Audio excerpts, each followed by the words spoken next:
Good morning, students. Good morning, ma'am. I am Preeti Sharma from Adarsh Niketan Senior Secondary School Jhunjhunu, your SST teacher.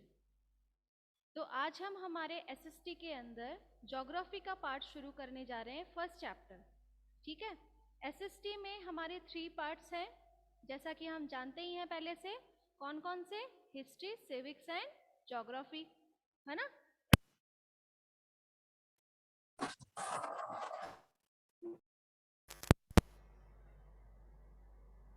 History,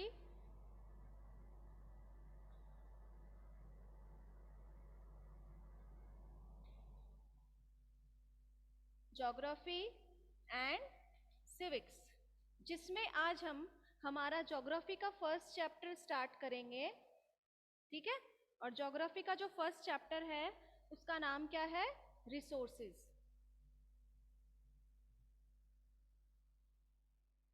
ठीक है. Resources किसे कहते हैं? ठीक है, इसके बारे में आज हम पढ़ेंगे. आप लोगों को मेरी आवाज सुनाई दे रही है clear? Yes, ma'am.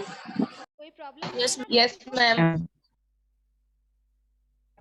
Yes. Madhav, Pihu, Vaibhavi, Vaishnavi, आप लोगों को क्लियर सुनाई दे रहा है ना? Yes, ma'am. Very good. Yes, ma'am. I hope आप लोगों के पास में बुक्स हैं, तो आप अपने ज्योग्राफी का फर्स्ट चैप्टर निकाल लीजिए. और फर्स्ट चैप्टर है हमारा रिसोर्सेज. इसमें हम चैप्टर को स्टार्ट करते हैं. हम देखेंगे रिसोर्सेज किसे कहते हैं, लेकिन उससे पहले हम ये पढ़ेंगे कि छोटी छोटी जो उससे रिलेटेड चीजें होती हैं वो कौन सी है, और उसके बारे में हम जानेंगे. Mona and Raju were helping amma to clean their house. Mona और राजू दोनों क्या कर रहे थे? अपनी मदर को हेल्प कर रहे थे. किस चीज में? घर को साफ करने में, हाउस को क्लीन करने में. Look at all this things. सारी चीजों को देखो. कौन कौन सी चीजें थी? Clothes,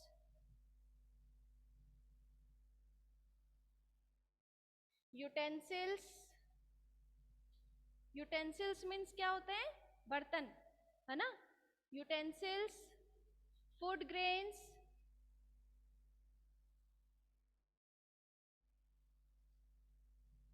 food grains, comb. Food grains means क्या है? अनाज. ठीक है. Comb. This bottle of honey, bottle of honey. ठीक है. Bottle of honey. बुक्स. तो घर को जब वो बच्चे अपनी मदर को हेल्प कर रहे थे साफ करने में, तो उन्हें क्या क्या चीजें देखी उन्होंने? क्लोथ्स है, यूटेंसिल्स है, फूड ग्रेन्स है, com, bottle of honey, books. सारी चीजें क्या है? अलग अलग है. And each of these has a use. और सबका अपना अपना एक इम्पोर्टेंस है. यानी कि क्लोथ्स अलग काम में आएंगे, यूटेंसिल्स अलग हैं, फूड ग्रेन्स अलग हैं, हनी अलग है. सारी चीजें अलग अलग है, लेकिन सबका इम्पोर्टेंस अपनी जगह पर एक है. ठीक है. सेड मोना, मोना ने कहा. That is why they are important. और इसीलिए क्या है? वो इम्पोर्टेंट है. सेड अम्मा, अम्मा ने कहा. These are resources. इन सब को हम क्या कहते हैं? ये सारी चीजें क्या हैं? रिसोर्सेज हैं. ये क्या है? रिसोर्सेज. ठीक है. इन्हीं सब को हम क्या कहते हैं? रिसोर्सेज कहते हैं. What is a resources? Was Raju ask question to अम्मा.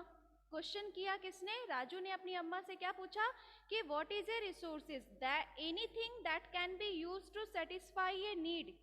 कोई भी चीज, anything, anything that can be used, anything that can be used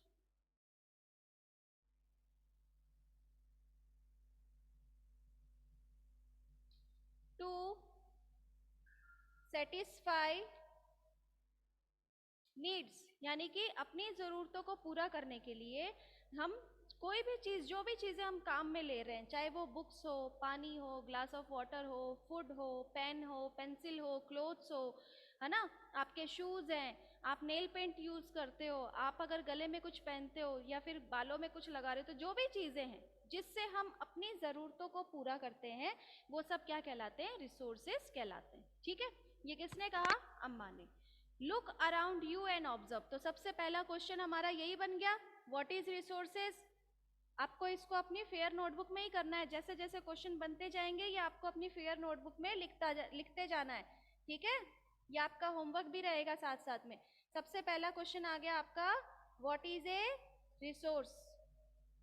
ठीक है, इसी से आप स्टार्ट करोगे और इसका आंसर जो है वो बुक में भी दिया हुआ है। Look around you and observe, you will be able to identify many types of resources, कि जब हम अपने चारों तरफ देखते हैं तो बहुत सी ऐसी चीजें हैं जो हमारी जरूरतों को पूरा करता है, और वो सब क्या है? रिसोर्सेज हैं। जैसे कि the water you drink when you are thirsty, जब हमें प्यास लगती है हम पानी पीते हैं, तो वाटर क्या हो गया? एक रिसोर्स हो गया। And the electricity you use in your house, घर में जब हम इलेक्ट्रिसिटी यूज कर रहे हैं तो वो भी क्या है? एक रिसोर्स है। And the rickshaw you use to get home from school, अपने घर से आप स्कूल से आप जब घर जाते हो रिक्शा से, तो वो रिक्शा क्या है? आपके लिए एक रिसोर्स है, क्योंकि वो आपको घर तक पहुंचा रहा है, आपकी जरूरत को पूरा कर रहा है, तो वो क्या है? एक रिसोर्स है। The text book you use to study are all resources, जो बुक आप पढ़ रहे हो, जो नोटबुक में आप लिख रहे हो, जिस पेन से आप लिख रहे हो, ये सारी चीजें क्या है? एक रिसोर्सेज हैं। ठीक है, your father has prepared a tasty snack for you, आपके पापा ने आपके लिए क्या है? एक टेस्टी सा नाश्ता जो है वो तैयार किया गया है। द फ्रेश वेजिटेबल, तो वो भी क्या है? आपकी रिसोर्स है, आपके लिए जो ब्रेकफास्ट तैयार हुआ है, स्नैक तैयार हुआ है, वो भी क्या है? एक रिसोर्स है। The fresh vegetable he has used all are resource, उसके अंदर जो भी फ्रेश वेजिटेबल्स यूज किए गए हैं वो सब क्या है? एक रिसोर्स है। ठीक है, यहां तक आया आपको समझ में? रिसोर्स क्या होते हैं?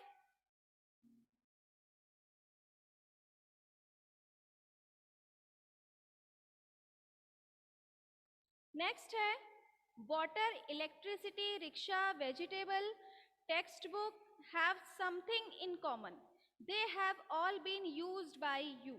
इन सभी चीजों में जो भी रिसोर्सेज हम देख रहे हैं, वाटर है, इलेक्ट्रिसिटी है, रिक्शा है या वेजिटेबल है, टेक्स्ट बुक है, इन सब में एक चीज कॉमन है। वो एक चीज क्या है? कि वो सब कौन यूज कर रहा है उसे? हम लोग यूज कर रहे हैं। We people use that all things, है ना? तो इसलिए ये क्या है? एक रिसोर्सेज है। सो दे हैव यूटिलिटी, इन्हें हम क्या कहते हैं? जो कॉमन चीजें, यानी कि जो चीजें हम सब एक साथ यूज करते हैं उन सबको हम क्या कहेंगे? यूटिलिटी। इन सबको क्या कहा जाता है? यूटिलिटी कहा जाता है। अब यूटिलिटी किसे कहते हैं? यूटिलिटी और usability is what makes an object और सब्सटेंस ए रिसोर्स, यानी कि जिस भी चीज की जरूरत होती है, यानी कि हमें मान लो प्यास लग रही है तो पानी की हमें जरूरत है, तो वाटर क्या हो गया? एक यूटिलिटी हो गई हमारे लिए, और हम उसको एज ए रिसोर्स काम में ले रहे हैं। हमें पढ़ाई करनी है, अभी आपकी क्लास चल रही है, तो आपके लिए यूटिलिटी जरूरत क्या है? बुक्स की, नोटबुक की, पेन की, पेंसिल की। इस वक्त इस टाइम के अकॉर्डिंग आपकी यूटिलिटी क्या हो गई? बुक्स हो गई, है ना? फिर आप जैसे ही आप पढ़कर उठोगे, आपको किसकी जरूरत रहेगी? आपको भूख लगेगी, आपको खाना खाना होगा, तो फूड जो होगा वो आपके लिए क्या होगा? आपकी यूटिलिटी होगी, और जो चीजें आपको खाने को मिलेगी वो आपके लिए क्या होगा? रिसोर्स होगा। ठीक है, तो नेक्स्ट जो क्वेश्चन है वो हमारा क्वेश्चन बन गया यूटिलिटी। दूसरा क्वेश्चन है व्हाट इज यूटिलिटी। ठीक है, इसको भी आपको नोटबुक में करना है। नेक्स्ट हम पढ़ेंगे how does something become a resource, कि कैसे कोई चीज रिसोर्स बनती है।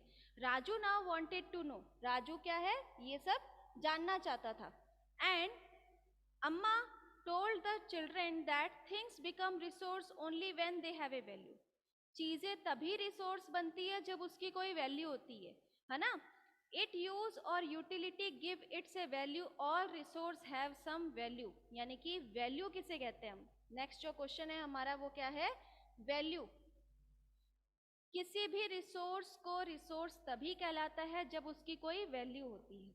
अगर सपोज आप लोग खाना खाते हैं तो उसमें अगर किसी को चावल पसंद नहीं है, अगर चावल आपको पसंद नहीं है तो वो आपके लिए क्या है, रिसोर्स नहीं है, क्योंकि आपको अच्छा ही नहीं लगता, उसका कोई यूज नहीं है आपके घर में, तो आपके लिए क्या है, वो रिसोर्स नहीं। लेकिन अब इसका एक अच्छा एग्जाम्पल मैं बताती हूँ कि कोयला जो होता है, कोयले का यूज पहले समय में भी लोग लकड़ियां जलाते थे, खाना पकाते थे चूल्हे पे ही, कोयले तो तब भी बनते थे। लेकिन वो रिसोर्स कब कहलाया, जब उस कोल का यूज किया गया किसमें, स्टीम इंजन में।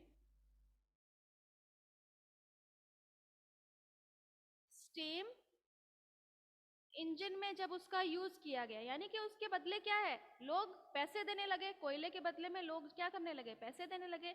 जिन चीजों को हम पैसों से खरीदते हैं, यानी कि क्या हो गया, उसकी इंपॉर्टेंस होगी, उसकी वैल्यू हो गई। तो स्टीम इंजन में जब तक कोल को यूज नहीं किया गया था तब तक उसकी कोई वैल्यू नहीं थी, वो कोई मिनरल नहीं कहलाता था, कोई रिसोर्स नहीं था। लेकिन जैसे ही उसमें यूज किया जाने लगा, उसके बदले लोग पैसे देने लग गए, तो वो क्या हो गया, उसकी वैल्यू हो गई, उसकी इंपॉर्टेंस बन गई, तो क्या बन गया, एक रिसोर्स बन गया। उसी तरीके से कोई भी रिसोर्स रिसोर्स तभी कहलाएगा जब उसकी कोई इंपॉर्टेंस हो, उसकी कोई वैल्यू हो। आया समझ में, यहाँ तक आया क्या आप लोगों को समझ में? Yes, ma'am. Okay, Yes, ma'am. Very good. Yes, ma'am. Next, value means worth. Some resources have economic value, some do not. यानी कि वैल्यू कैसी भी हो सकती है, यानी कि किसी के बदले हम पैसे दे रहे हैं, किसी के बदले नहीं भी दे रहे हैं, लेकिन दोनों ही क्या है, अलग अलग चीजें हैं। For example, metal may have an economic value, a beautiful landscape may not, but both are important and satisfy human need. यानी कि अगर आप मान लो कोई भी मेटल खरीदते हो, है ना, जैसे किसी ने गोल्ड खरीदा, सिल्वर खरीदा, तो उसके बदले में तो पैसे देकर आने पड़ते हैं, तभी वो हमें मिलता है, तो उसकी क्या हो गई, एक वैल्यू हो गई। वो गोल्ड और सिल्वर आपकी रिक्वायरमेंट है, इसलिए आपने उसको खरीदा, उसके बदले में आपने पैसे दिए, ठीक है, तो वो तो क्या हो गई, एक इकोनॉमिक वैल्यू हो गई उसकी, है ना। इकोनॉमिक वैल्यू मीन्स आपने उसके बदले क्या किया है, पैसे दिए हैं। लेकिन उसी जगह पर हम दूसरी जगह क्या देख रहे हैं कि बहुत ही सुंदर कोई प्लेग्राउंड है या कोई गार्डन है, आपको उसको देखने के पैसे नहीं है, आप उसमें देख सकते हो, आराम से घूम सकते हो, वहां बैठ सकते हो, तो वो चीजें क्या करिए, आपकी रिक्वायरमेंट को पूरा करिए, आपको वहां बैठना अच्छा लग रहा है, उसमें घूमना अच्छा लग रहा है, उसके बदले आपको कोई पैसे नहीं देने हैं, तो लेकिन वैल्यू तो हो गई ना उसकी, उस गार्डन में आप बार बार जाना चाहोगे, तो उसकी वैल्यू है, वो एक रिसोर्स है, क्योंकि वो क्या कर रहा है, आपकी रिक्वायरमेंट को पूरा कर रहा है, आपको उसको देखना अच्छा लग रहा है, वहां बैठना अच्छा लग रहा है, तो वो एक रिसोर्स कहलाएगा, लेकिन इकोनॉमिक रिसोर्स नहीं कहलाएगा। इकोनॉमिक रिसोर्स वही होते हैं जब हम उसके बदले मनी के रूप में, in the form of money, जब हम उसको खरीदते हैं, ठीक है। तो ये एक चीज हो गई, तो वैल्यू का भी आपको लिखना है definition, what is value. Next है, some resources can become economically valuable with time. Time के अकॉर्डिंग कुछ रिसोर्सेज होते हैं जो इकोनॉमिकली, उसके बदले उसको क्या करना होता है, पैसे देने होते हैं। Your grand mother home remedies have no commercial value today. घर पर जो दादी अगर आपके लिए कुछ बनाती है, तो वो तो उसके बदले आपको पैसे नहीं देने होते ना, वो तो फ्री ऑफ कॉस्ट आपको मिलता है। But if they are patent and sold by a medical firm tomorrow, कि दादी के जो नुस्खे होते हैं वो अगर मान लो आप उनको घर में यूज करते हो तब तो ठीक है, लेकिन वही आप उसके पैकेट्स वगैरह कुछ बताया कि हाँ अगर पेट में दर्द हो तो ऐसा कर लेना चाहिए, ये चूर्ण ले लेना चाहिए, वही चीजें आप पैकेट में बनाकर और उसको बेचते हो, तो उसकी क्या हो गई, एक इकोनॉमिक वैल्यू हो गई। घर पे काम लेते हो तब तक तो ठीक है, लेकिन जैसे ही आप उसको मार्केट में सेल करने के लिए निकलोगे तो क्या होगी, एक उसकी एक इकोनॉमिक वैल्यू बन जाएगी, ठीक है। So they could become economically valuable, और जैसे ही वो मार्केट में सेल करने के लिए निकाला जाएगा उन चीजों को, तो वो क्या बन जाएगी, एक इकोनॉमिकली वैल्यूएबल चीज बन जाएगी, ठीक है। Time and technology are two important factors that can change substance into resource। कि टाइम और टेक्नोलॉजी, ये दो ऐसी चीजें हैं जो क्या करती हैं, अकॉर्डिंग टू टाइम चेंज, जैसे ही टाइम बदलता है उसमें क्या होता है, चेंजेस आने लगते हैं। तो टेक्नोलॉजी क्या है वो हम देख लेते हैं सबसे पहले।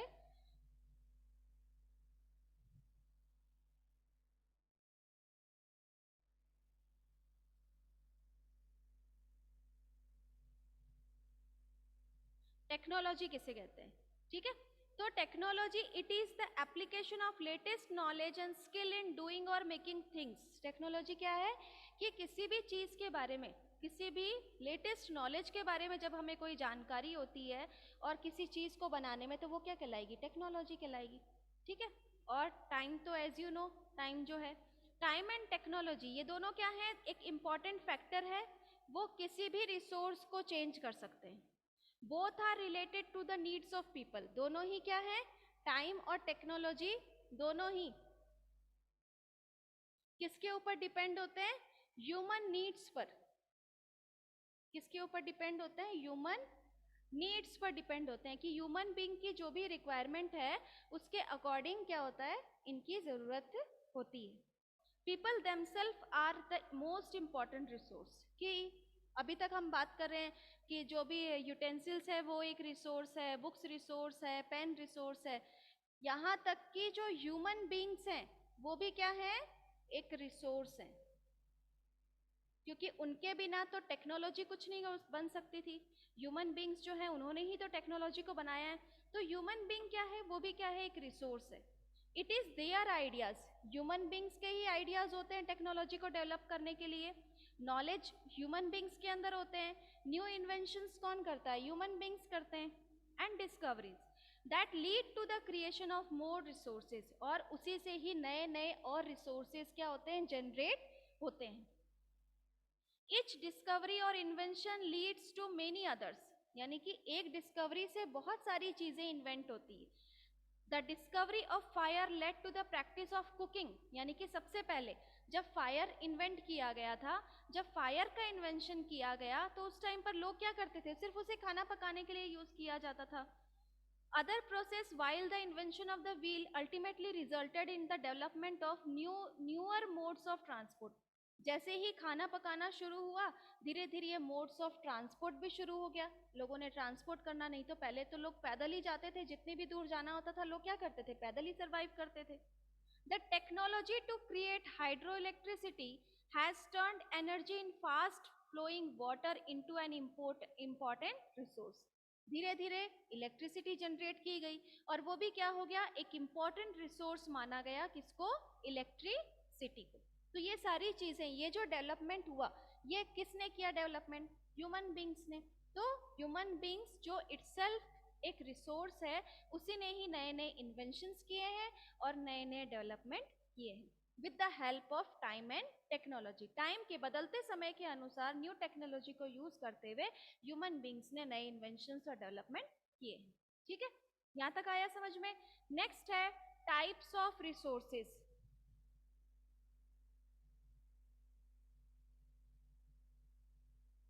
नेक्स्ट जो हमारा टॉपिक है वो है टाइप्स ऑफ रिसोर्सेज।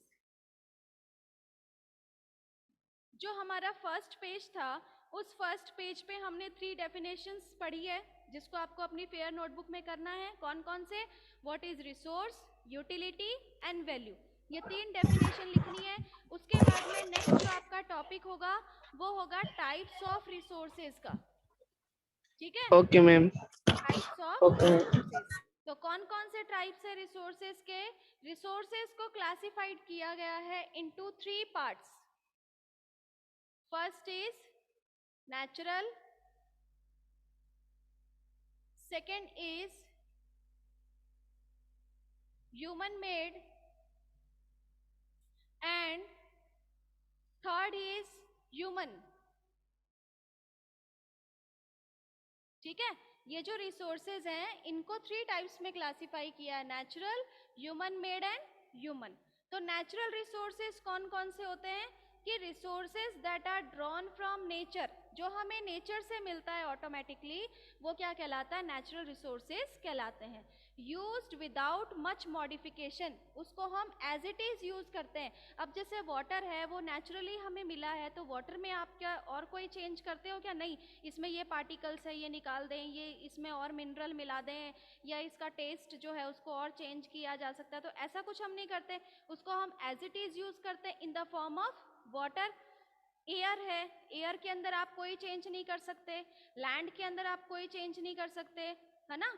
तो ये सारी चीजें क्या है? नेचुरली हमें मिली है, तो इन्हें हम क्या कहेंगे? नेचुरल रिसोर्स कहेंगे। The air we breathe, air natural चीजों में क्या क्या चीजें आती है? एयर वी ब्रीथ, जिससे हम सांस लेते हैं जिस हवा से, वो क्या है? नेचुरल रिसोर्स है। The water in our river lakes, river और लेक्स में जो वाटर प्रेजेंट है, तो वो वाटर क्या है? हमारा नेचुरल रिसोर्स है। एंड सॉइल मिनरल्स, सॉइल और मिनरल्स जो है वो भी क्या है? एक नेचुरल रिसोर्स है। सॉइल एंड मिनरल्स, ये सारी चीजें क्या है? नेचुरल रिसोर्सेज है। Many of these resources are free gift of nature, इनमें से ज्यादातर क्या, सभी चीजें क्या है? फ्री गिफ्ट ऑफ नेचर है, नेचर से ही हमें मिला है, किसी ने बनाया तो नहीं है ना। And can be use directly, और उसे हम डायरेक्टली ही यूज करते हैं। In some cases tools and technology may be needed to use a natural resource in the best possible way. इसके अंदर जो टूल्स और टेक्नोलॉजी यूज की जाती है ताकि हम नेचुरल रिसोर्सेज को और भी बेटर तरीके से यूज कर सकें, ठीक है। इसके लिए न्यू टेक्नोलॉजीज जो हैं उनको डेवलप किया जाता है। Natural resources can be broadly categorized into renewable and non-renewable.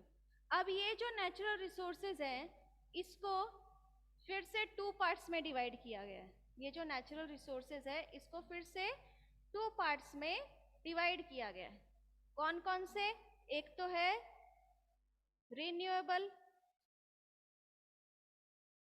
और एक नॉन रिन्यूएबल।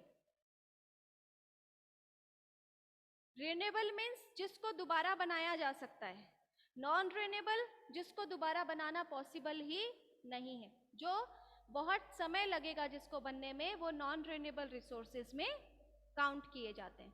अब सबसे पहले हम देखते हैं रिन्यूएबल रिसोर्सेज कौन कौन से हैं। Renewable resources are those which get renewed और रिप्लेनिश्ड क्विकली, यानी कि वो रिसोर्सेज जिसको हम तुरंत, जो हमें इजीली मिल जाता है। Some of these are unlimited and are not affected by human activities, और unlimited होते हैं human activities से जिसको कोई फर्क नहीं पड़ता। human activities जैसे कि पेड़ों को काट देना, इंडस्ट्रीज बनाना ज़्यादा से ज़्यादा, पॉल्यूशन को डिस्ट्रॉय, पॉल्यूशन बढ़ाना, तो ये सारी चीज़ें क्या है? ह्यूमन एक्टिविटीज़ हैं। और इन एक्टिविटीज़ से इसको कोई फर्क नहीं पड़ता, जैसे कि सोलर और विंड एनर्जी रिन्यूएबल रिसोर्सेज हैं। कौन कौन से? सोलर एंड विंड एनर्जी, ठीक है। सोलर और विंड एनर्जी जो है क्या है? रिन्यूएबल रिसोर्सेज है। Yet careless use of certain renewable resource like water, soil, forest can be affect there stock. अगर पानी को ज़्यादा यूज करेंगे हम, उसका ज़्यादा मिसयूज करेंगे, तो धीरे धीरे क्या होगा? उसको दोबारा ला नहीं सकते हम। फॉरेस्ट को भी एक साथ, तो इतने सारे पेड़ एक साथ खड़े नहीं हो सकते अगर जंगलों को काट दिया गया तो ये नॉन रिन्यूएबल रिसोर्सेज में आते हैं। Water seems to be unlimited renewable resource, but shortage and drying up of natural resource is a major problem in many parts of the world today. कि वाटर जो है वो भी एक रिन्यूएबल रिसोर्स है, लेकिन धीरे धीरे क्या होता जा रहा है? Due to climatic conditions water कहीं पर अपने आप ही सूखते जा रहे हैं, कहीं पर उसका मिसयूज होता है, तो जिससे क्या हो रहा है? शॉर्टेज ऑफ वाटर जो है वो बढ़ता जा रहा है ना। तो रिन्यूएबल रिसोर्स हो गए। अब हमारे नॉन रिन्यूएबल रिसोर्स कौन कौन से हैं? Which have a limited stock, जिसके लिए लिमिटेड स्टॉक्स ही होते हैं, यानी कि जिनको हम ज़्यादा नहीं देख सकते। कौन कौन से? Once the stocks are exhausted it may take 1000 of years to renewed. एक बार अगर ये खत्म हो गया तो उसको 1000 साल लगेंगे दोबारा रिन्यू होने में। Since this period is much more than human life span, इतने लाइफ टाइम, इतने लंबे 1000 साल तक तो कोई जीता नहीं है ना। जैसे कि कोल, पेट्रोलियम, नॉन रिन्यूएबल में कौन कौन से आते हैं? कोल है, पेट्रोलियम है, ठीक है, एक और है नेचुरल गैस। नेचुरल गैस, ये तीन ऐसी चीजें हैं जिनको 1000 से भी ज्यादा समय लगेगा दोबारा रिन्यू होने में, है ना। So the distribution of natural resources depend upon number of physical factor. ये जो नेचुरल रिसोर्सेज जो होते हैं इनमें अलग अलग फैक्टर्स होते हैं जिसके ऊपर ये डिपेंड होते हैं, जैसे कि क्या क्या चीजें हैं? Terrain, climate and altitude. The distribution of resource is unequal because this factor differs so much over the earth.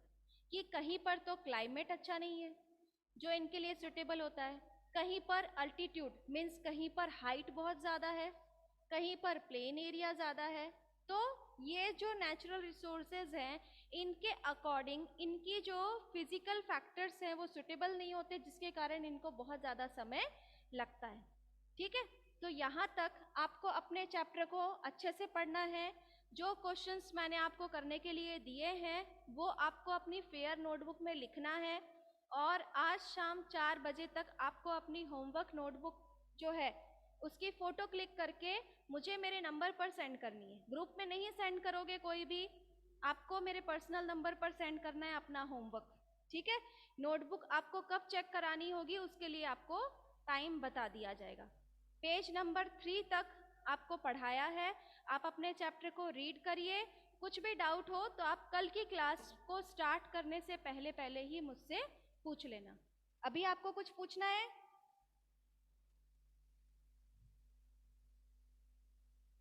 किसी को कोई डाउट नो है? मैम।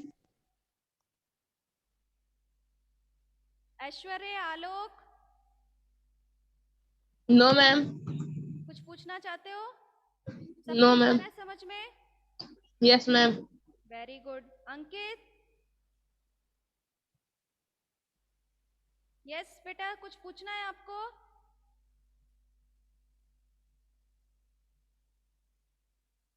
भूमिका? Madhav? Yes ma'am.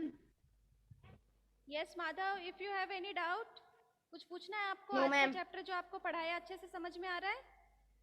Yes ma'am. Very good. Vaibhavi, Vaishnavi?